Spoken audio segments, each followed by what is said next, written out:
విష్ణు గారు చెప్పండి, ఏమిటి సీఎం గారు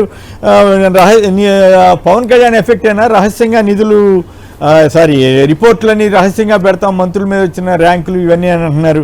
ఇంకోవైపు ఏమో టీడీపీకి సంబంధించిన వాళ్ళే మా మంత్రులంతా దిక్మాలిన వాళ్ళు అని చెప్పి తిడుతున్నారంట. సో దీని మీద మీ కామెంట్ ఏంటి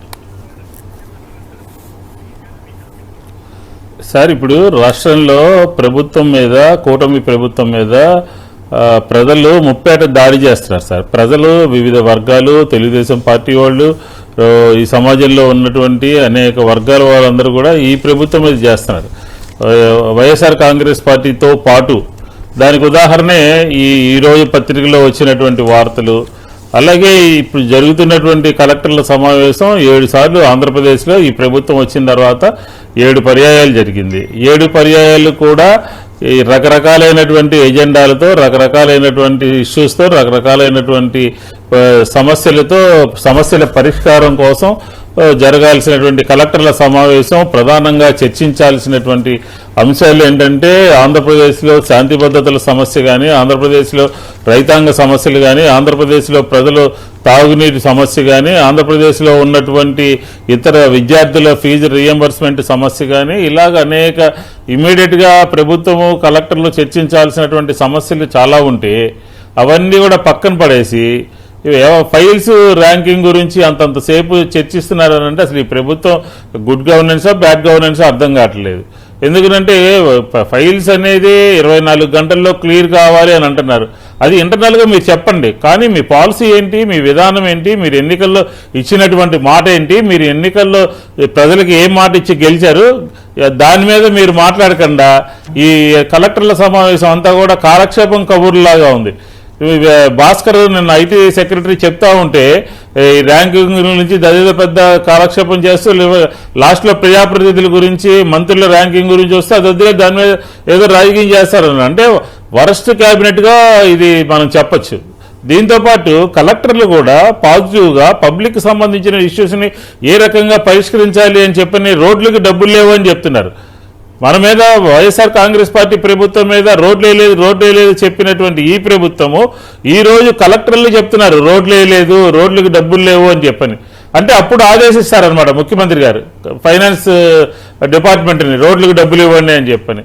ఇంకొక కలెక్టర్ ఏం చెప్తారంటే అసలు ప్రజా గ్రీవెన్స్ ఎత్తేద్దాం సార్ అని చెప్తారు. అంటే ఏ రకంగా ఉంది?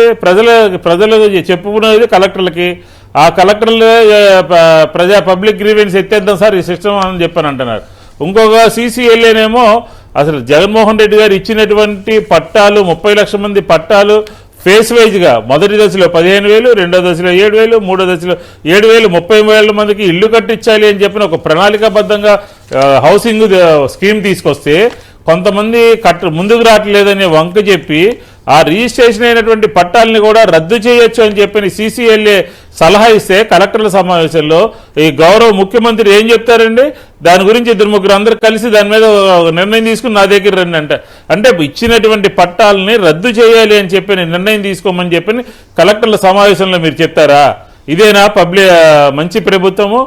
కాబట్టి ఈ కలెక్టర్ల సమావేశం అనేది ప్రజలకి ఇచ్చినటువంటి మేనిఫెస్టోకి, ఇచ్చినటువంటి వాగ్దానాలకి, సభల్లో చెప్పినటువంటి మాటలకి ఎక్కడా కూడా పొంతం లేకుండా సాగింది. ఇది 7వ సమావేశం, 8వ సమావేశము. ఎక్కడా కూడా ప్రజలకి మంచి లేదు. ఉదాహరణకి నేను చెప్పడం కాదు, అధికారుల యొక్క తీరు మీద నిన్న తిరువూరు ఎమ్మెల్యే రైతుల దగ్గరికి పోయి ఏ రకంగా గోను సంచులు ఇస్తారు, ఏ రకంగా జీపీఎస్కు సంబంధించినటువంటి లారీని కొంతమందికే తెలుగుదేశం వాళ్ళకి ఏ రకంగా ఇస్తారని చెప్పని ఒక తెలుగుదేశం ఎమ్మెల్యే నిలదీశాడనంటే ఈ పరిపాలన ఏ రకంగా ఉందో చెప్పొచ్చు. రెండో అంశం ఏంటంటే నిన్న ముఖ్యమంత్రి గారు సుధాకర్ రెడ్డి ఈ ఎమ్మెల్యేలు నేను చెప్తున్నా వస్తున్నా సార్ వస్తున్నా సార్. అదే మా జిల్లాకే, ఉమ్మడి జిల్లాకే చంద్రబాబు గారు వచ్చి అక్కడే మాట్లాడారు. ఈ జిల్లాలో ఉన్నటువంటి రవాణా శాఖ కానీ, ఈ జిల్లాలో ఉన్నటువంటి పోలీస్ కానీ, ఈ జిల్లాలో ఉన్నటువంటి దేవాదాయ శాఖ కానీ, ఈ జిల్లాలో ఉన్నటువంటి పంచాయతీరాజ్ శాఖ కానీ అన్నీ కూడా వెనకబడిపోయాయని చెప్పి ర్యాంకింగ్ ఇచ్చెళ్లారు. ఓ పక్కనేమో తెలుగుదేశం పార్టీకి సంబంధించినటువంటి senior leader SB Sudhakar Reddy, ఆయన అయితే ఈ ఎమ్మెల్యేలు వరస్ట్ ఈ ఎమ్మెల్యేలు దొంగలు, ఈ ఎమ్మెల్యేలు జేబులు కొట్టేస్తున్నారు, అవినీతి పరులు అని చెప్పి ఈ ప్రభుత్వంలో ఉన్నటువంటి ఈ ప్రభుత్వం ఉండాలని కోరుకునేటటువంటి సుధాకర్ రెడ్డి గారే చెప్పారు అని అంటే ఇక వైఎస్ఆర్ కాంగ్రెస్ పార్టీ ఎంత చెప్పాలి, సామాన్య ప్రజలు ఎంత చెప్పాలి, రైతులు ఎంత చెప్పాలి, ప్రజలు ఎంత చెప్పాలండి ఈ ప్రభుత్వం గురించి? అవును, Pawan Kalyan rank last rank అన్నారు కదా, ఇప్పుడు ఆయన ఏమన్నా రిలీజ్ అవుతాడా, ఆయన పనితీరు ఏమైనా మెరుగుపరుచుకుంటాడా, రహస్యంగా ఉంచుతారా లేదా అనేది వేరే విషయం, తర్వాత ఏదో రూపంలో బయటపడవచ్చు. అంటే పవన్ కళ్యాణ్ పనితీరు ఎందుకు అంత అధ్వాన్నంగా ఉందని చంద్రబాబు గారి ప్రభుత్వం తేల్చింది.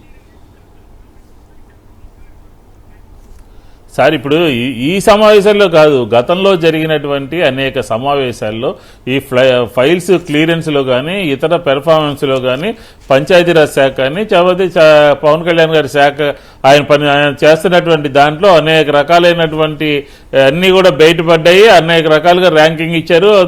అది దాని గురించి ఇప్పుడు కొత్తగా చెప్పుకోవాల్సిన పని లేదు. అంటే ఆయనకు సంబంధించినటువంటి పెర్ఫార్మెన్స్ అనేది, పూర్ పెర్ఫార్మెన్స్ అనేది అనేక సార్లుగా వాళ్ళే గవర్నమెంట్లో ఉన్నటువంటి వాళ్ళే తేల్చారు.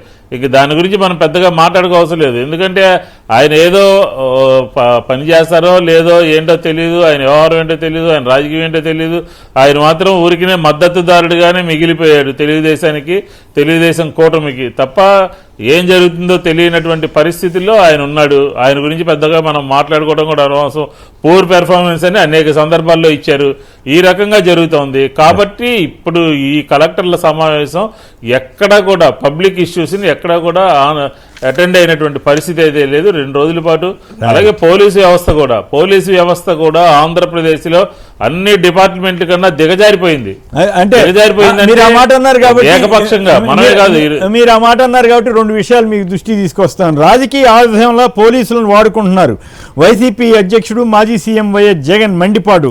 ప్రభుత్వ తప్పిదాలను పట్టి ఎండగట్టే వారిని బెదిరించేందుకు పోలీసులు ప్రయోగిస్తున్నారు. మరోవైపు మన విజయవాడలోనే పటమట్లో పోలీసు అరాచకాలకు ఆ హోటల్ అడ్డా అయిందటండి. సో ఇట్లాంటివన్నీ నువ్వు నా దగ్గర రా నేను చూసుకుంటానంటూ మహిళా ఉద్యోగిని వేధిస్తున్న నిజాంపట్నం జెడ్పీ సభ్యుడు నర్రా వెంకట సుబ్బయ్య గారట. టీడీపీ ప్రధాన కార్యాలయం ఎదుట గిరిజనుల ధర్నాలు. సో ఇవన్నీ నిజంగానే మీరు చెబుతున్నట్లుగా జగన్ గారు కూడా ఇదే ప్రస్తావన తీసుకొచ్చారు కదా విష్ణు గారు. సార్ ఇప్పుడు సోషల్ మీడియా మీద ఉక్కుపాదం మోపుతున్నారు సార్ పోలీసులు 2 రకాల పాత్రలు పోషిస్తున్నారు. ఒకటి సోషల్ మీడియా మీద, ఉదాహరణకి మీరు కానీ పూడి శ్రీహరి గారు కానీ ఆంధ్రప్రదేశ్లో ఉన్నటువంటి వైఎస్ఆర్ కాంగ్రెస్ పార్టీ సోషల్ మీడియాకు సంబంధించినటువంటి వాళ్ళ మీద ఉక్కుపాదం మోపుతూ కేసులు నమోదు చేస్తున్నారు. రెండో అంశం ఏంటంటే దగ్గర ఉంటున్నారు తెలుగుదేశం వాళ్ళు వచ్చి YSR Congress party Rayachoti vice chairman లాంటి వాళ్ళు, దశరథరామరెడ్డి వాళ్ళు లాంటి వాళ్ళ మీద దాడులు చేస్తుంటే అక్కడ దగ్గర ఉంటున్నారు, భద్రత కల్పిస్తున్నారు. ఇది ఆంధ్రప్రదేశ్లో పోలీసులు వ్యవహరిస్తున్నటువంటి తీరు. 2 రకాలైనటువంటి కార్యక్రమాలు జరుగుతున్నాయి. ఒక 70-80 సంవత్సరాలకు సంబంధించినటువంటి వయసు ఉన్నటువంటి ఒక వ్యక్తి నన్ను హోటల్లో తీసుకుని వెళ్ళి బలవంతంగా నోట్లు రాయించారు, చెక్కులు రాయించారు, అది ఇదని చెప్పని హైకోర్టులో పిటిషన్ వేశారంటే ఏ రకమైనటువంటి పరిస్థితి ఉంది? అయినా కూడా ఉన్నది ఉన్నట్టు చెప్పుకోవాలి. విజయవాడ నగరంలో ఎక్కడా కూడా ఇలాంటి కార్యక్రమాలు ఎక్కడా ఇంతవరకు పెద్దగా బయటకు వచ్చింది లేదు. అధికారులు కూడా కొన్ని సందర్భాల్లో న్యాయంగానే వ్యవహరిస్తూ ఉన్నారు. అలాంటివి జరిగితే మాత్రం అధికారులు సీరియస్ యాక్షన్ తీసుకుంటారు అలాంటి అధికారుల మీద. కాబట్టి ఖచ్చితంగా పోలీసు వ్యవస్థ రాష్ట్రంలో అయితే మాత్రం చెప్పగలం ఏకపక్షంగా ఉంది, దారుణంగా ఉంది, దిగజారిపోయింది. హైకోర్టు అనేక సార్లు చివాట్లు పెడుతుంది, అనేక సార్లు ప్రశ్నిస్తుంది, అనేక సార్లు ఎందుకు యాక్షన్ తీసుకోలేదు, ఎందుకు యాక్షన్ తీసుకోకూడదు అడుగుతుంది. అయినప్పటికీ కూడా వీళ్ళ తీరు మారటం లేదు. ప్రజల్ని చైతన్యపరచడమే, ప్రజల దగ్గరికి వెళ్ళటమే, ప్రజల హక్కుల గురించి మాట్లాడటమే ఇప్పుడు చేయాల్సినటువంటి కార్యక్రమం అని చెప్పి ఈ సందర్భంగా చెప్తాను. రైట్. ఫ్యామిలీ కార్డే ప్రామాణికం. కాకినాడ నుంచి మొదలు సంక్షేమంలో ఏరివేత. కలెక్టర్ల సదస్సులో సీఎం చంద్రబాబు ఆదేశం. చేనేతలకు కరెంట్ షాక్. మత్స్యకార వడపోత పూర్తి. వేట నిషేధ సాయానికి అర్హులు. వీరంతా ఇకపై కేవైసీ గండం దాటాల్సిందే. ఈ పరిస్థితులన్నీ ఉన్నాయి. సంక్షేమంలో ఏరివేత అంటే కోతలు పెట్టబోతున్నారని చెప్పి డైరెక్ట్గానే వార్తలు వస్తా ఉన్నాయి.